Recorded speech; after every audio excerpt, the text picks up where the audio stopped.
जय माता दी आचार्य जी। जय माता दी आकांक्षा।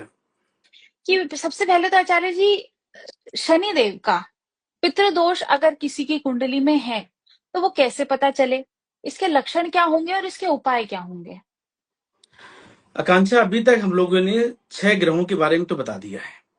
जी। अब बच्चे हमारे 3, तो आज हम 3 है। बताएंगे 3 ग्रहों के बारे में चर्चा करेंगे। बेटा, शनि देव जी के बारे में यदि हम चर्चा करते हैं तो शनि देव को हम क्या बोलते हैं? भैरव जी। ये हम्म। बेटा मेरे भैरव जी हैं। और जन्म कुंडली के अंदर जब भी शनि देव का पितृदोष बन जाता है तो बेटा काम काज का सत्यानाश हो जाता है। जिन लोगों के चाचाओं के साथ बहुत ज्यादा खराब हालात जाके बन जाते हैं, चाचा अपनी भतीजे की प्रॉपर्टी लेकर के हड़प करके बैठ जाते हैं, ऐसे आपने बहुत से केस सुने हम्म। होंगे। हाँ। तो बेटा इनकी जन्म कुंडली के अंदर शनि देव का पितृदोष बन जाता है। ऐसे लोग बेटा नस्ल खत्म हो जाती है, क्योंकि ओ। ऐसे लोग बेटा क्या करते हैं कि सांप को मरवा देते हैं और हम्म। पैसों के लालच के चक्कर में अपने भतीजे तक की हत्या करवा देते हैं, उसकी साजिश बनाते हैं, प्लानिंग बनाते हैं। और बेटा ये योग इतना खतरनाक जाकर के बन जाता है कि ऐसे इंसान बेशक अरबपति क्यों ना हो, हम्म। लेकिन यदि आपकी जन्म कुंडली के अंदर ये शनि का पितृदोष बेटा बन गया तो जीवन में कभी भी आप कामयाब नहीं हो सकते हैं। और ये पितृदोष ग्रहों के हिसाब से कैसे बनता है? यदि आपकी जन्म कुंडली के अंदर सूर्य देव और चंद्र, सूर्य चंद्रमा ये 10वें घर में जाकर के बैठ गए, तब भी शनि का पितृदोष बन जाता है। हम्म। ग्रह आपको मालूम है कि जो मैंने पहले बताया था कि पहला घर कौन सा होता है, दूसरा घर कौन सा होता है, ऐसे 10वें घर में सूर्य चंद्रमा जाकर के बैठ गए तो शनि का पितृदोष पक्का बन जाता है।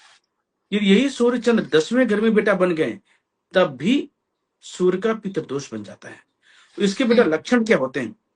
तुमने सुन देखा होगा कि बहुत बड़े बड़े जो लोग होते हैं कि अपने इंप्लॉय की सैलरी रख लेते हैं, वो देते नहीं। हाँ, देते नहीं है। ये भी बेटा शनि का पितृदोष बन जाता है। बहुत से लोग ऐसे होते हैं अपने वर्करों को तो मरवा देते हैं, या कुछ ना कुछ गलतियां उन्होंने किसी ने कर भी दिया तो उसको जान से मरवा देते हैं। बेटा ये भी बहुत ज्यादा खतरनाक योग जाके बन जाता है। जिन लोगों ने हम्म। बचपन में सांप को बहुत मारे हैं, जिन लोगों ने अपने चाचाओं की हत्या करवा दी पैसों के लालच में, तो ये बेटा आपको समझ लेना चाहिए कि आपकी जन्म कुंडली के अंदर पितृदोष है शनि का। ऐसे में हम्म। बेटा कितनी बड़ी बड़ी फैक्ट्रियां क्यों ना तुम बना लो, बेटा सब सत्यानाश हो जाएंगी। आपका बेटा किसी काबिल नहीं होगा, वो मंदबुद्धि होगा। हम्म। क्योंकि ये बेटा एक व्यक्ति तो अरबपति बन गया, इतनी बड़ी बड़ी लग्जरी फैक्ट्रियां लगा दी, लेकिन उनके बेटे किसी लायक नहीं होते कि वो अपने कंपनी को चला भी पाए। हम्म। तो ऐसे लोगों को भी समझ जाना चाहिए कि आपकी जन्म कुंडली के अंदर शनि का पितृदोष है, या चंद्रदेव और सूर्यदेव 10वें घर में या 11वें घर में जाके बैठे हैं, विराजमान है। और ये बेटा हम्म। विराजमान हो जाए तो बोलते हैं कि इंसान मेहनत के दम से खुद तो पैसा वाला बन जाता है, लेकिन नस्ल ऐसी पैदा होती है कि वो अपने खानदान की बिजनेस को कभी चला नहीं पाती और बर्बाद करके चली जाती है। जी। बेटा ऐसा है तो आपको अपना उपाय करना सबसे ज्यादा अनिवार्य है। जैसे मैंने पहले भी बोला हुआ कि खानदान से पैसा लो। हम्म। और बेटा खानदान से पैसा लेकर के जितना पैसा इकट्ठा हो, कम से कम 100 मजदूरों को अच्छे से अच्छा खाना खिलाओ। और ये बेटा 3 साल तक कंटिन्यू करना है शनिवार के दिन। यदि ये हम्म। उपाय करते हैं तब भी शनि देव आपके पितृ से आपका जो दोष जो बना हुआ है इसे हट जाएंगे और आपको काफी खुशियां दे देंगे। और बेटा जब भी शनि की महादशा या अंतरदशा है तो हर 3 महीने में मजदूरों को तो खाना जरूर खिलाना चाहिए। हम्म। तभी शनिदेव बहुत प्रसन्न रहते हैं और जीवन में बहुत कामयाबी के रास्ते खोलते हैं कंसा। जी। आचार्य जी, जो लोग, ये एक तो होता है कि आप मजे में सांप को मार रहे हो, और एक होता है कि आपकी जान पे बनाई है इसलिए आपको करना पड़ रहा है। तो क्या जो सेकंड कंडीशन है, अगर मान लीजिए आप कहीं फंस जाते हो और सांप आपके सामने है, तो सेल्फ डिफेंस में अगर ये चीज की जाए तो भी पितृदोष लग जाता है? बिल्कुल बेटा, क्योंकि यदि आपकी जन्म कुंडली के अंदर पहली बात तो शनि देव अच्छे हैं तो बेटा सांप देव कभी भी आपको काटेंगे ही नहीं। ये बेटा बहुत बड़ा दोष होता है कि शनि हम्म। देव की कृपा जो होती है उनको सांप कभी नहीं काटते।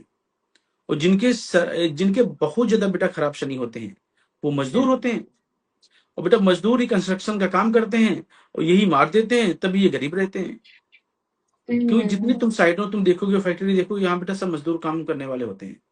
बिल्कुल। तो इनकी वजह जन्म कुंडली के अंदर पितृदोष लगते हैं। लेकिन जो व्यक्ति फैक्ट्री का काम करा रहा है, आपने हाँ। देखा होगा कि यदि वहां पे काम चल रहा है और वहां पे यदि सांप निकलते हैं तो हम्म। उसको बहुत शुभ मानना चाहिए। उनको सांपों को कभी नहीं मरवाना चाहिए, उनको जंगल में छोड़ा देना चाहिए।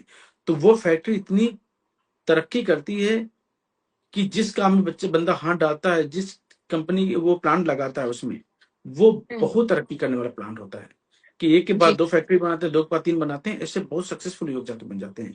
तो कभी भी बेटा आप लोगों की फैक्ट्री में सांप निकलते हैं तो कभी नहीं मारना उनको। हुँ।